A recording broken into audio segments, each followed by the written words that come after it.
सोचा तो ये उपाय पल्ले ही नहीं पड़ा। नारद ने उसका जो खुद कष्ट भोग करके भी दूसरे के दुख को दूर करे, ये संत का लक्षण है। नारद को लगा कि इस देवी का दुख दूर करना चाहिए, क्या करूं? तो खुद नहीं पूछा कि मैं इसके पास से होके निकलूं, ये जरूर मुझे रोकेगी। और उसके पास से होते हुए जब निकले हैं नारद, तब वो भक्ति बोली है, तब वो स्त्री बोली है, भो भो साधु क्षणम तिष्ठ मम चिंता पिनाशय। शब्द देखना, भो भो साधु, निकल कौन रहा है? नारद। तो यहां शब्द आना चाहिए था कि भो भो नारद क्षणम तिष्ठ, लेकिन शब्द आया साधु। हे साधु, एक पल के लिए मेरे पास रुको। नारद ने कहा क्यों? मेरी चिंताएं आपके ठहरने से खत्म होगी, मेरी चिंताएं मिटेगी। इसका मतलब साधु की संगत से चिंता मिटती है। ध्यान देना, साधु की संगति से चिंताएं मिटती है। इसलिए हे साधु, मेरे पास एक पल रुको। दर्शनम तव लोकस्य सर्वथा अघहरम परम। और आप जैसे लोगों का दर्शन, साधु का दर्शन, हमारे पाप को समाप्त करता है। इसका सीधा मतलब है साधु की पहचान किया। त्रेता में रावण ने यही वेश बनाया था और जानकी जी का हरण हो गया। आज कलयुग है, आज तो धोखे ज्यादा होने की संभावना। साधु को पहचानोगे कैसे? वेश तो कोई भी बना ले, कपड़ा रंगने में जाता क्या है? साधु कौन? तो मानव भक्ति कहती है, वो स्त्री कहती है कि साधु वो जिसकी संग करने से हमारे अंदर की सांसारिक चिंताएं कम हो और परमात्मा का चिंतन बढ़ने लगे। मान लेना कि वो साधु है, उसकी वेशभूषा भले ही फिर कैसी भी समझना। साधु को उसके आचरण से जानना पड़ेगा। वेश से जानोगे तो धोखा हो सकता है। उस वेश को प्रणाम है, पर उसका दुरुपयोग कोई करने आ गया तो क्या करोगे? आचरण देखो, आचरण कैसा? कपास के फूल जैसा, न रंग है न सुगंध है, लेकिन कपड़ा बनता है कपास से और दूसरों की सर्दी, गर्मी और बरसात से रक्षा करता है। जो खुद कष्ट भोग करके औरों की सेवा में जीवन को समर्पण कर दे, मान लेना कि ये साधु है। उसकी संगत करो तो चिंता मिटेगी, चिंतन बढ़ेगा। नारद ने कहा क्या हुआ? क्या भगवान मेरे दुख का कारण जानना चाहते हैं? बोले हाँ। क्या मैं मां हूं, तो ये दोनों मेरे बेटे हैं, बूढ़े हो गए। अब जरा सोचना, मां जवान है और बेटे बूढ़े हो गए, ऐसा संभव है? मां की उम्र 30 साल है, बेटे की उम्र 50 साल, ऐसा हो सकता है? पर भागवत में ऐसा चमत्कार है, ये बात मानने में आ सकती है। दादा बैठ के ही सुन लो, सोचना जरा। अरे नमा तो खूब कर लिया, पर ये बात मानने में आ सकती है। बेटे बूढ़े न मां जवान। अच्छा पहले बूढ़ा कौन होगा? मां के बेटा। ईमानदारी से बोलो, पर यहां उल्टा हो गया कि नहीं? लेकिन ये अवस्था आज भी हमारे जीवन में है। मां है भक्ति, वृंदावन में आके जवान हो गई। हम यहां कथा शुरू हुई तो हमारे अंदर की भक्ति जवान हुई, तभी तो हम यहां तक आए। लेकिन अभी दो बेटे जो भक्ति के हैं मूर्छित पड़े हैं। कौन कौन है? का एक ज्ञान है, एक वैराग्य है। मरे नहीं है, ज्ञान हमें है,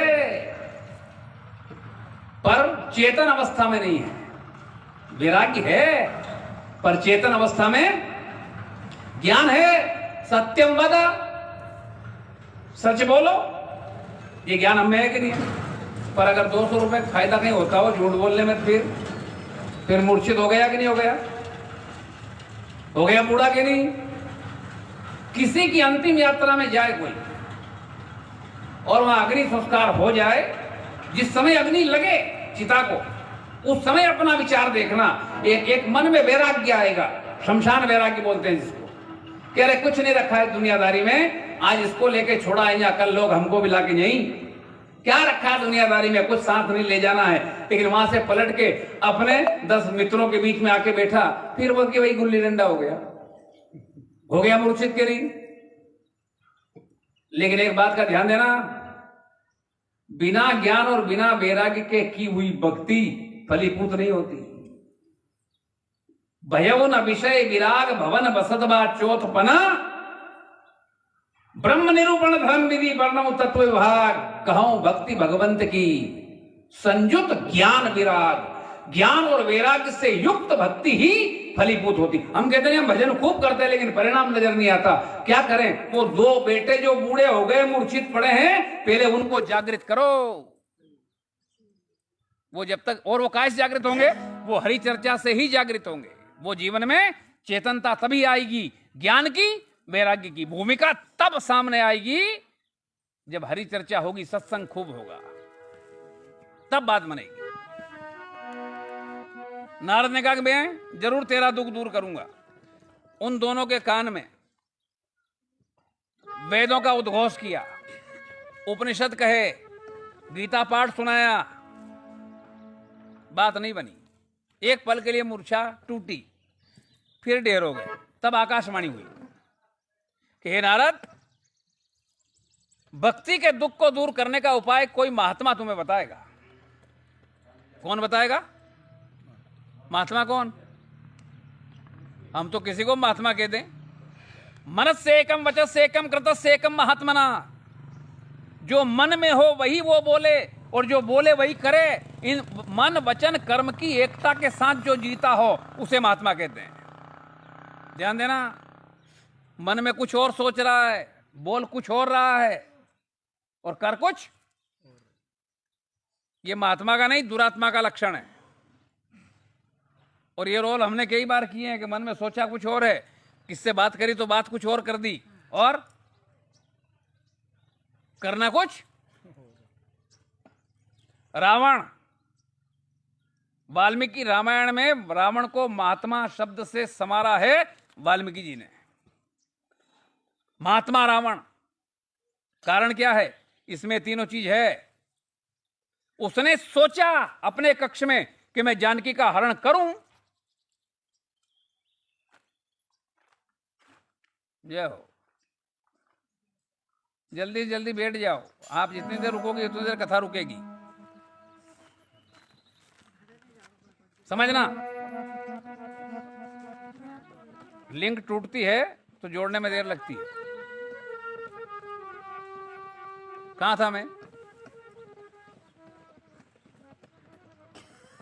अब जिसने बुलाया वही आके के वापस गड़बड़ हो गई क्या? बोलो गोपाल कृष्ण भगवान की।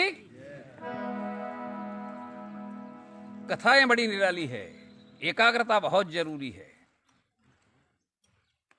मनस्य एकम कृतस्य एकम, मनस्य एकम वचस्य एकम कृतस्य एकम महात्मना। रावण ने जानकी जी के हरण का सोचा और मारीच के सामने वही बात कही। बोला भी वही, जो सोचा वही बोला, और जो बोला वही। जो मन में हो वही वाणी में, जो वाणी में वही कर्म में हो, यह महात्मा का लक्षण है। ऐसा कोई महात्मा मिलेगा भक्ति के दुख को दूर करेगा। अब नारद जी ने कहा ठीक है, तू चिंता मत कर, कोई ना कोई तो मिलेगा ही। अब जिसको देखे उसके पास एक ही प्रश्न है कि आपने आकाशवाणी सुनी? अब सुनी तो बताओ, भक्ति को दुख को कैसे दूर करें? तो कई लोग तो कहते बेचारे सच्चे लोग कि हे नारद जी, जब आप ही कुछ नहीं जानते तो आपसे ज्यादा विद्वान तो मैं ही नहीं।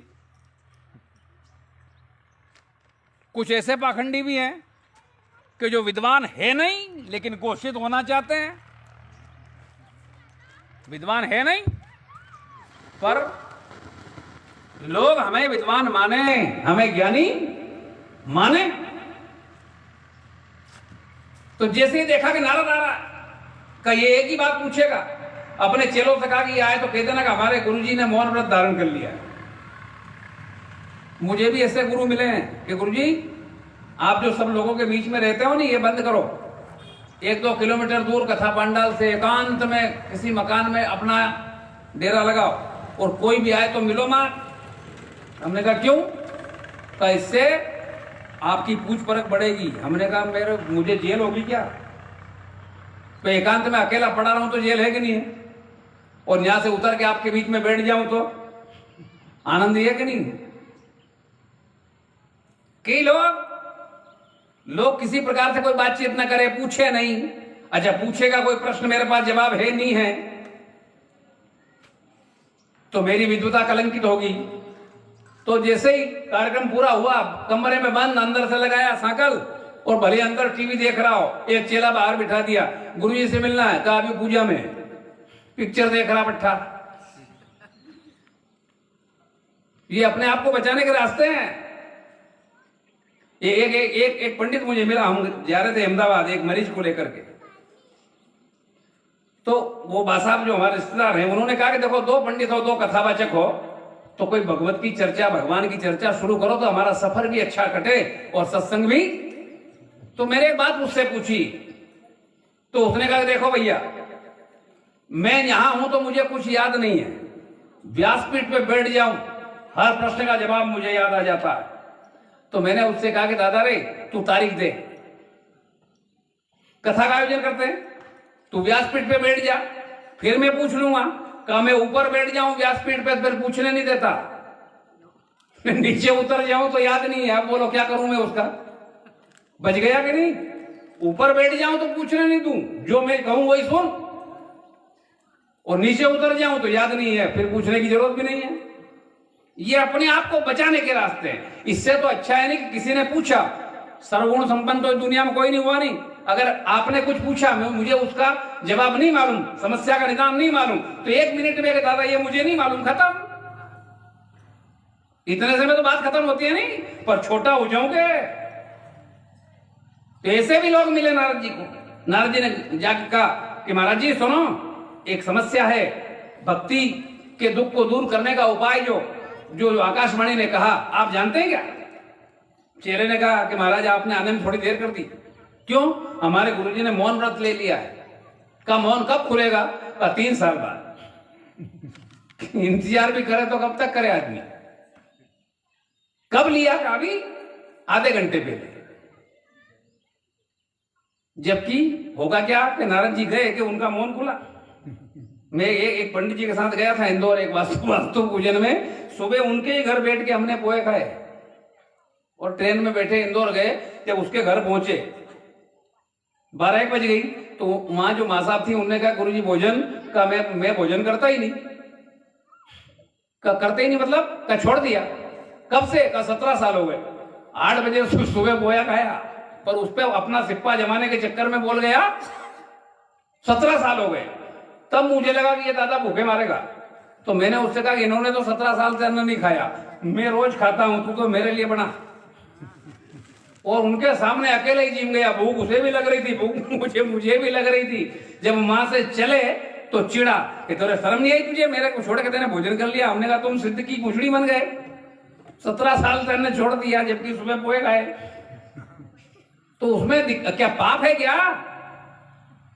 मैं किसी के यहाँ गए कोई कार्यक्रम में और वहां अगर भोजन करना है ना, कर लिया, पाप हो गया क्या? पर अपने आप को सिद्ध घोषित करने के चक्कर में पाखंड करते हैं लोग। और ये चला कब से? नारद जी के साथ हुआ ये। नारद जी चलते चलते वेशालापुरी पहुंच गए, बद्रीनारायण के पास। वहां देखा 4 छोटे छोटे बच्चे, सनक, सनंदन, सनत कुमार, सनातन। नारद जी ने उनके चरणों में वंदन किया। एक बड़ा आदमी बच्चों के चरणों में प्रणाम करे तो बड़ा कौन? एक तो वयोवृद्ध होता है, आयु में जो बड़ा हो उसको भी प्रणाम किया जाता है। एक ज्ञान वृद्ध होता है, उसको भी प्रणाम करना पड़ता है। वहां उम्र गौण हो जाती है। जो ज्ञान में हमसे ज्यादा है प्रणाम करने के योग्य है। का नारद आप तो भक्ति के आचार्य हैं, आपके मन में चिंता, आपका चेहरा उदास है, क्या बात है? भक्ति वाला आदमी तो प्रसन्न रहता है, तुम्हारी ये दशा कैसे? का भगवान भक्ति का ही दुख है मेरा दुख। क्या हुआ? सारी बात बताई। का बस पहले से ही उपाय विद्यमान है, क्या करें? का भगवत चर्चा करो, भागवत की कथा कहो, सुनो। नारद ने कहा भगवान आप ही सुनाओ। अब श्रोता एक, वक्ता, ये कथा अटपटी है कि नहीं है? लोग कहते हैं श्रोता बहुत सारे हो तो कथा कहने सुनने में मजा आता है। अब वहां देखना जरा, कथा एक श्रोता एक वक्ता के बीच में भी संभव है। वही आनंद जो हजारों लाखों की भीड़ में मिल सकता है, वो एक श्रोता एक वक्ता के बीच में भी। अरे जिनका मन नहीं लगे ऐसी भीड़ भी किस काम की, और मन लग जाए तो एक ही पर्याप्त। अच्छा एक और बात है, भगवान शिव ने कभी भी भीड़ लगा के कथा कही? रामचरितमानस पढ़ते होंगे आप, और शिव जी ने तो लोगों को कथा नहीं कही। शिव जी ने जब भी कथा गाई अपनी श्रीमती को ही सुनाई, पार्वती को ही सुनाई। एक बात कह गए भगवान शिव कथावाचकों से कि बेटा लोगों को कथा सुनाने जाए उसके पहले मेरी बात को ध्यान में रख ले, पहले अपनी पत्नी को कथा सुना दे। अगर यहां सक्सेस हो गया तो निकलना घर से बाहर। ये देवी सुन ले तो समझ लेना कि तू अच्छा वक्ता है। उसको सुनाई किसने? कोई वक्ता मिला ऐसा जिसने सबसे पहली कथा अपनी देवी जी को सुनाई हो? क्योंकि पति पत्नी एकांत में एक कमरे में बंद कमरे में बैठे हो, दुनियादारी की सारी बात हो जाएगी। हरि चर्चा जब ऐसा गृहस्थ बन जाए कि पति पत्नी में भी हरि चर्चा शुरू हो जाए, तब वो वक्ता घर से बाहर निकल के औरों को कथा सुनाने के योग्य बनता है। घर में तो कथा होती ही नहीं। हमारे रविवार के रविवार फेसबुक पे लाइव एक सत्संग चलता है। तो अभी 3 दिन पहले ही एक व्यक्ति ने हमारी श्रीमती से पूछा कि क्यों तुम कथा सुनते हो? अरे उसको लगा कि नहीं सुनती होगी, क्योंकि कोई भी दुनिया को सुना दो वो देवी सुने, पर सुने तभी बाहर निकलो, नहीं तो मत निकलो। भगवान शिव ने केवल अपनी पत्नी को, और अमरनाथ बाबा की गुफा में जब जाके बैठा तब तो उन्होंने गणेश जी को बाहर किया, अपने गले का नाग भी छोड़ा, बेल को भी छोड़ दिया। पहलगांव बेलगांव था, पहलगांव में बेल को छोड़ा, शेषनाग में गले के नाग को छोड़ा, ऊपर गणेश जी को छोड़ा, और अंत में घोषणा की कि जितने भी जीव जंतु इस गुफा में है सब बाहर हो जाओ, केवल केवल केवल मेरी अर्धांगिनी को ही मैं सुनाऊंगा। अगर शिव जी कह देते कि मैं कथा सुनाऊंगा आओ, तो कितना ही बड़ा पांडाल लगाते छोटा पड़ जाता कि नहीं? एक श्रोता पर्याप्त होता है। और जब जब भी ऐसा हुआ तब शिव जी कहते हैं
कहने वाले एक सुनने वाला, हेटपटा मामला। तो उन्होंने कहा कि यहां नहीं, फिर प्रयाग और हरिद्वार के बीच में गंगा के किनारे मैदानी इलाके में आए। अब जरा सोचना, क्या बद्रीनारायण की भूमि पवित्र नहीं थी? आज कई कथावाचक यहां से लोगों को इकट्ठा करके मां ले जाते हैं और वो ऊपर से नीचे उतरे। अब ठीक ठाक क्या है? आज क्या हो रहा पता? चलो द्वारका में कथा, क्या करना पड़ेगा? 5,000 रुपये रसीद कटवाओ, खुद आओ खुद जाओ। अब एक श्रोता पे 2,000 खर्च करो, 3,000 डकार जाओ। ये चल रहा है। और यहां तक देखा मैंने तो कि तुम गिराक लाओ, 5,000 में से 1,000 तुम्हारा। वास्तव में कथा की जगह क्या? जहां ज्यादा से ज्यादा लोग सहजता के साथ, सरलता के साथ सत्संग का लाभ ले सके, ऐसी जगह चुनो। तो जरा सोचना, वहां जाओगे तो धर्मशाला करनी पड़ेगी, भोजन की सामग्री ले जानी पड़ेगी, भोजन बनाने वाला ले जाना पड़ेगा, ठहरने की व्यवस्था करनी पड़ेगी, बहुत सारी तिकड़में करनी पड़ेगी। और जाओगे वही सुनेंगे। मां का आदमी तो कोई आता नहीं, लेकिन गांव में है कि अपने घर पे आयोजन होगा तो चलता आदमी आके बैठेगा, ना भट्टी खोदने की जरूरत पड़ेगी, ना हलवाई बुलाने की जरूरत पड़ेगी। कथा सुनेंगे, प्रसाद लेंगे, लोग अपने अपने घर चले जाएंगे, दूसरे दिन वापस आ जाएंगे। ज्यादा सरलता से कथा का कहां आयोजन हो सकता है? ज्यादा सहजता के साथ। अग्रवाल समाज के लोगों ने मुझसे एक बार कहा, धार में गुरुजी सुखताल चलें। हमने कहा क्यों? कहा वहां कथा कहना। हमने कहा कथा तो धार में ही कर लो।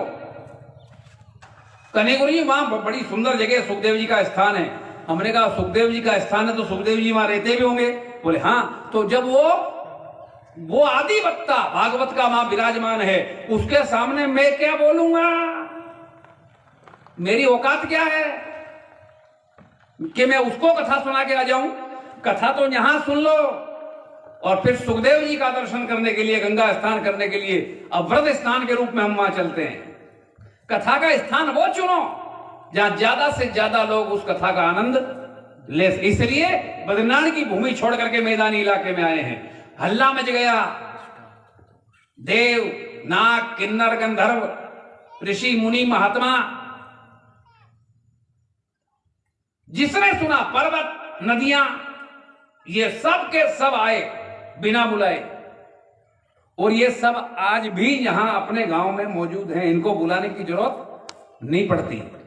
हनुमान जी को बुलाने की जरूरत पड़ती है कथा में? हनुमान ने कहा, हे राम जी आप जाओ साकेत, मैं नहीं आता। राम का भक्त कहता कि मैं राम के साथ नहीं जाता। क्यों? कहा वहां आप तो होंगे लेकिन आपकी चर्चा नहीं होगी। जब तक इस धरती पर राम चर्चा होती रहेगी, मैं इस धरती पर ही रहूंगा और जहां जहां कथा होगी सबसे पहले जाऊंगा, सबके बाद में आप आसन लगाओ मत लगाओ, वो आएगा ही। ये सारे लोग यहां मौजूद हैं। सामने दिखने वाली संख्या भले ही कम हो, लेकिन ये लाखों की संख्या यहां मौजूद है। और मेरे गुरुदेव ने कहा कि इनको ध्यान में रख के कथा कहना। लोग क्या चाहते हैं इससे कोई लेना देना नहीं, कथा के साथ ईमानदारी रखना। आजकल संगीत कथाओं में चलता है, काय के लिए? केवल लोगों को नचाओ, न भजन गाओ और 3 घंटे का समय पास करो। वो संगीत के उपयोग, दुरुपयोग भी होगा, सदुपयोग भी होता है, दोनों होते हैं। कथा के प्रमाण के रूप में कोई संत वाणी अगर सुनानी पड़े तो संगीत का उपयोग है। मानस की चौपाई गानी अगर प्रमाण में गाना पड़े तो संगीत का उपयोग है। भागवत के श्लोक तालबद्ध गाओ तो संगीत का उपयोग है। टाइम पास करने के लिए गाओ, लोगों को नचाने के लिए गाओ तो लोगों का भी समय बर्बाद कर रहे हो, खुद का भी। संगीत हो ना कथा में, संगीत सामवेद की विद्या है। पर उनको ध्यान में रखो जो इकट्ठा है, वो जो सुनना चाहते हैं। हम यहां, ये ट्रैफिक पुलिस का काम है, व्यासपीठ। समाज को दिशा दी जाती है तो सही दिशा नहीं दे सको कोई बात नहीं, गलत दिशा में समाज को मत भेजो, इतना तो ध्यान रखो समाज गलत जगह नहीं चला जाए। ये वक्ता को ध्यान रखने की जरूरत है। कथा शुरू हुई, सबसे पहले हरिनाम कीर्तन ये कथा का मूल मंत्र है। और क्यों करना पड़ता है? खेती करते हैं आप लोग तो वैसाख में, जेठ में खेत को जोतते होगे नहीं, मिट्टी उलट पुलट, और फिर आषाढ़ में जब पानी गिरे तो बोनी होगी, फसल बढ़िया अगर कोई उसको वैशाख में जेठ में उस मिट्टी को उलट पुलट करे ही नहीं, खेत को जोते ही नहीं और सीधा आषाढ़ में पानी गिरे बो दे, उगेगा? बोलो उगेगा? नहीं उगेगा। ये हृदय भी एक खेत है और सत्संग का बीज, हरिचर्चा का ये बीज हम बोने जा रहे हैं इसमें। और अगर ये खेती ढंग से हो और उसका परिणाम आवे तो इस खेत को पहले जोतना पड़ेगा, पहले इस आसन को पवित्र बनाना पड़ेगा कि कथा के रूप में परमात्मा मेरे हृदय में विराजमान हो। उसका आसन पवित्र होगा तो पवित्र व्यक्ति वहां जाके बैठेगा। अगर आसन ढंग का नहीं होगा तो बैठेगा? कथा घुस क्यों नहीं रही हमारे अंदर? क्योंकि हमने आसन अभी तरीके का लगाया और वो आसन तैयार होता है भगवान नाम स्मरण से। तो आइए, मंत्रात्मक कीर्तन है जो श्रीमद् भागवत में मौजूद है। श्री कृष्ण गोविंद हरे मुरारी, हे नाथ नारायण वासुदेव। श्री कृष्ण गोविंद हरे मुरारी, हे नाथ नारायण वासुदेव। सब गाइए आप। और ये कीर्तन हम यहाँ नहीं गा रहे, हम नारद जी सुन रहे हैं, सनक सनंदन सनत कुमार सनातन कथा का गान कर रहे हैं। वो सभा में बैठे हैं, ऐसा मान करके गाइए। उनके साथ हम हैं, ऐसा मान करके गाइए। और फिर भी गाने की मर्जी नहीं हो तो केवल होठ हिलाइए ताकि मुझे तसल्ली रहे कि हर व्यक्ति गा रहा है। और कभी न कभी होठ हिलते हिलते कृष्ण नाम उच्चारण हो ही। श्री कृष्ण गोविंद हरे मुरारी, हे नाथ नारायण वासुदेव। श्री गोविंद हरे मुरारी, हे नाथ नारायण वासुदेव।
कीर्तन होने लगा उस समय में इंद्र ने पखावज बजाई है। लोग कहते हैं कि इस कथा में संगीत का क्या काम, तो जरा वहां देखना, पखावज संगीत का ही वाद्य है। प्रहलाद ने झांझ बजाई है, नारद ने वीणा बजाई। हां, संगीत का सदुपयोग हो, टाइम पास नहीं हो, यह ध्यान रखना जरूरी है। संगीत सामवेद की विधा है। शास्त्रीय जो संगीत है बजता है तो मानव सामवेद की ऋचा का ज्ञान हो रहा है, गान हो रहा है, वो हो, लेकिन उसका जितना मात्रा में उपयोग होना चाहिए उतना ही बस प्रामाणिक। मेरे प्रभु प्रकट हो गए, साथ में युवा भक्ति, और दोनों पुत्र युवा है, भक्ति नृत्य करने लगी है। जब ज्ञान और वैराग्य पुष्ट होंगे जीवन में तो भक्ति नृत्य करेगी। आनंद आनंद आनंद ही आनंद बरस गया। सबने मेरे प्रभु का दर्शन किया है, भक्ति के दुख को दूर हो। अभी कथा शुरू ही नहीं हुई है, कीर्तन में ही भक्ति का दुख दूर हो गया। और सनक सनंदन सनत कुमार कहते हैं कि हे नारद सुनो, अगर पुण्यात्मा को कोई पार लगा दे कोई बड़ी बात नहीं है। कपड़ा धुला हुआ है उसको फिर से कोई धो दे कोई बड़ी बात नहीं है। कपड़ा गंदा है, मेला है, दागदार है, और उसके दाग को कोई छुड़ा दे धोके तो धोने वाले की विशेषता है। अब कोई पुण्यमान व्यक्ति है और वो पार हो गया तो उसमें भगवत का क्या रोल, वो तो हो गई क्योंकि उसके कर्म अच्छे हैं। लेकिन पापी से पापी व्यक्ति को भी तारने का काम करता है श्रीमद् भागवत। ये मानवा पाप कृतस्त सर्वदा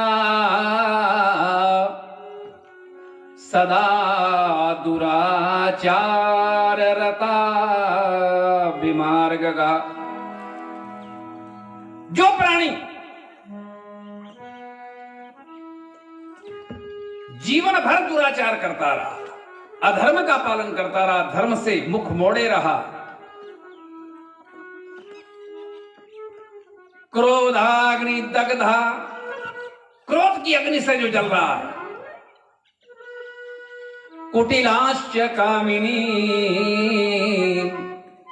व्यभिचार में रत है, ऐसा पापी भी यदि इस कथा में डूब जाए एक बार, इस यज्ञ में एक बार सम्मिलित हो जाए तो सप्ताह यज्ञेन कलो पुनन्ति ते।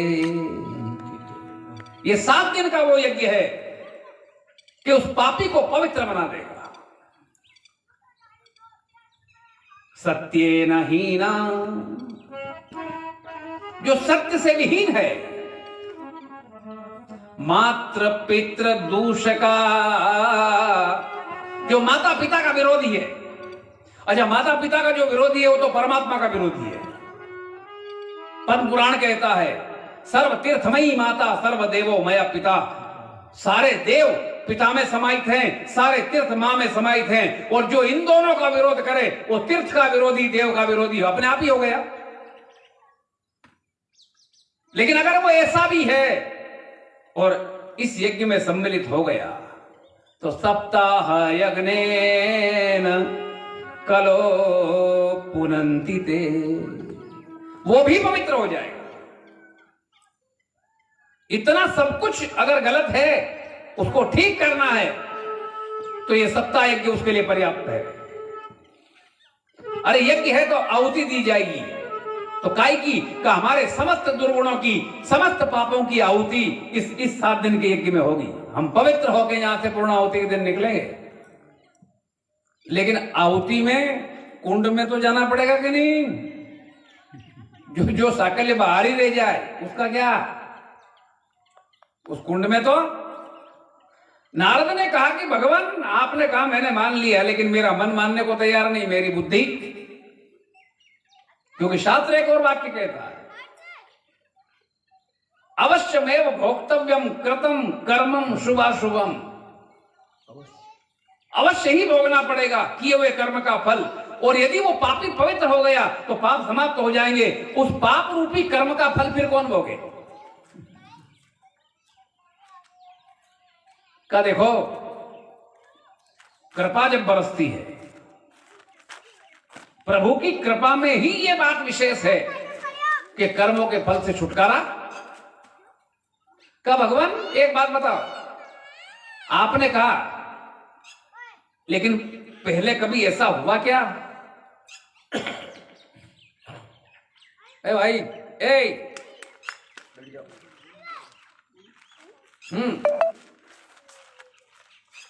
सोचना जरा, बिना प्रमाण के कभी भी किसी ने नहीं माना। और अगर आप मौन भी रहो और मन में अगर कोई बात खटक जाए तो जब तक उसका समाधान नहीं मिले तब तक वो बात पचेगी। हम मर्यादा के मारे नहीं बोले, अलग बात है, पर खटक गई। कई बातें ऐसी है जो बुद्धि पचा ही नहीं सकती, लेकिन हम जबरदस्ती थोपते हैं कि ऐसा है इसलिए मानना पड़ेगा।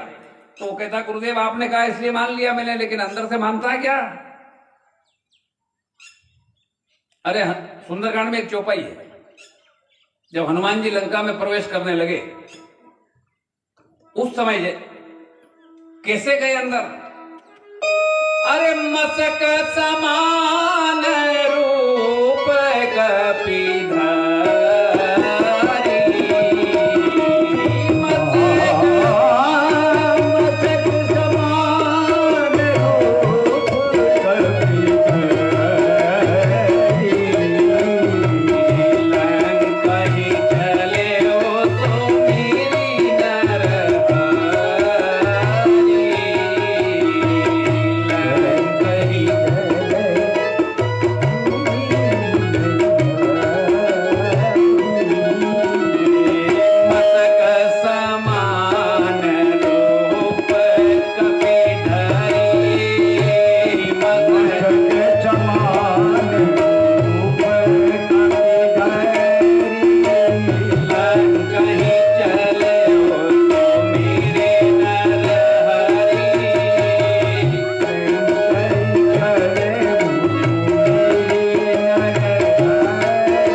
मशक माने मच्छर, तो छोटा सा आकार हनुमान जी का हो गया।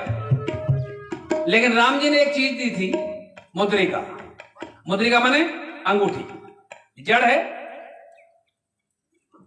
तो जब अंगूठी से भी वो आकार छोटा हो गया तो मुद्रिका रखी कहां? अच्छा, रखी माने कोई कहते फेंकती होगी, तो हनुमान जी के पास तो वो थी ही, तभी तो अशोक वाटिका में उसको ऊपर से वृक्ष से नीचे डाला। तो रखी कहां? हमने बाबा तुलसी से पूछा कि बाबा जी बताओ तो हनुमान जी ने कहां रखी हो मुद्रिका जब छोटा सा आकार हो गया? बाबा जी ने कहा कि प्रभु मुद्रिका मेली मुख माही। का दादा मुंह तो और छोटा हो गया, घुसी कैसे? अब इसका समाधान नहीं मिले तब तक ये बात हमारे अंदर पचे तो कौन बताएगा? लोगों ने मुझसे पूछ लिया कि गुरु जी आप ही बताओ। हमने कहा मैं लंका नहीं किया, हनुमान जी के साथ में जाता तो देखता तो बता देता। जो गया उससे ही पूछ लो। नहीं कहा क्या वो हनुमान दादा बताएगा? हाँ जरूर बताएगा। पूछने का तरीका मैं बताऊं। जपा उसके सामने, मस्तक समान रूप कपिधरी। अरे बोल हनुमान मुद्रिका कहां धरी? कभी न कभी दया करेगा, बुद्धि में बचे। चलो हम ऊपर से तो कोई पूछे नहीं कि लिखा है तुलसी बाबा ने तो ठीक ही होगा, पर कैसे होगा? ये कचोट तो अंदर है कि नहीं है? तो मुद्री का एक अर्थ है अंगूठी, और मुद्री का एक अर्थ है छाप, मोहर। और कैसी मुद्रिका है? मुद्री छाप पे जो लिखा होता वही ठोको कहीं तो वही छपता है जो उसके ऊपर है। कैसी मुद्री है ये? राम नाम अंकित अति सुंदर। जानकी जी ने देखी, तब देखी मुद्रिका मनोहर और राम नाम अंकित अति सुंदर। तो राम नाम की मोहर लगाई कहां? हनुमान जी ने कहां लगाई? कहा मुख में। मुख में है वाणी, और जिसकी वाणी में राम नाम की मोहर लग गई वो ये सागर तो छोड़ो, भव सागर से पार हो जाएगा। जब तक कोई प्रसंग पूरी तरह बुद्धि में पचेगा नहीं, और जो चीज पचती नहीं अजीर्ण कर देती है, एसिडिटी होती है उससे। ज्ञान की भी एसिडिटी होती है। माता सती ने जो कथा सुनी अगस्त्य के आश्रम पर, वही दृश्य देखा दंडकारण्य में। जानकी के वियोग में राम रो रहे हैं और भगवान शिव ने प्रणाम कर लिया, जय सच्चिदानंद जग पावन। कहे ब्रह्म है? बुद्धि का है प्रश्न अपनी जगह ठीक है। शिव जी को चाहिए था कि वहीं बैठते कि तू वहां नहीं सुन पाई, यहां राम के विज्ञान को समझ जा। तो सती को अपना देह अग्नि में भस्म करने की जरूरत पड़ती, शिव जी को करना वही पड़ा।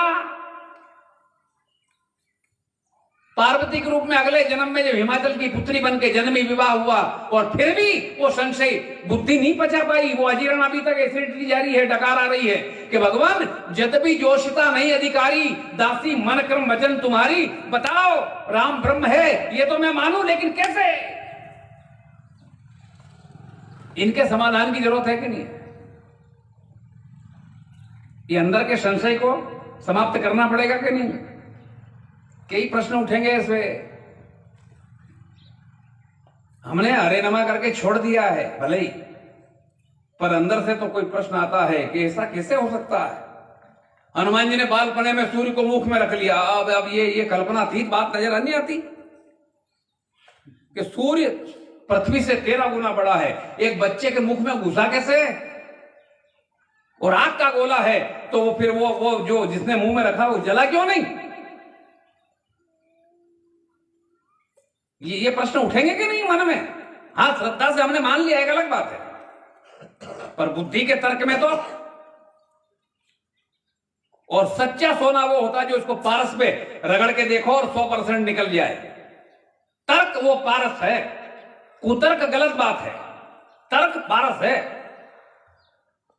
और कोई तर्क करे तो हम उसको डांट देते हैं, तर्क करना मना है। तो हनुमान जी तर्क करते हैं कि नहीं करते हैं? ज्ञानियों में अग्रगण्य, मन मऊ तर्क करे कपिल आगा, तेई समय विभीषण जागा। सुंदरकांड। कुतर्क मत करो। तर्क तो हमें आदेश देता है शास्त्र के, तर्क तो कर सकते हैं, क्योंकि जो संशय है उसका समाधान सामने वाले के सामने जिज्ञासा नहीं रखेंगे तो मिलेगा ही कैसे? समाधान मिलेगा कैसे? जिज्ञासा है, लेकिन किसी के सामने प्रकट करेंगे तभी तो जिज्ञासा का समाधान होगा। बिना प्रमाण के नारद ने नहीं मानी। कहा भगवान आप जो कह रहे हैं ऐसा हुआ क्या पहले? कोई पापी तरा क्या पहले? तो प्रमाण देना पड़ा। कहा तुंगभद्रा नदी के किनारे एक नगर में आत्मदेव नाम का ब्राह्मण रहता है महाराज। नाम ही बड़ा अद्भुत है, आत्मदेव। इसका आध्यात्मिक भाव सीधा सीधा नहीं लगता का आत्मा। ये शरीर ही वो तुंगभद्रा नदी के किनारे का गांव है। इस गांव में आत्मदेव रहता है।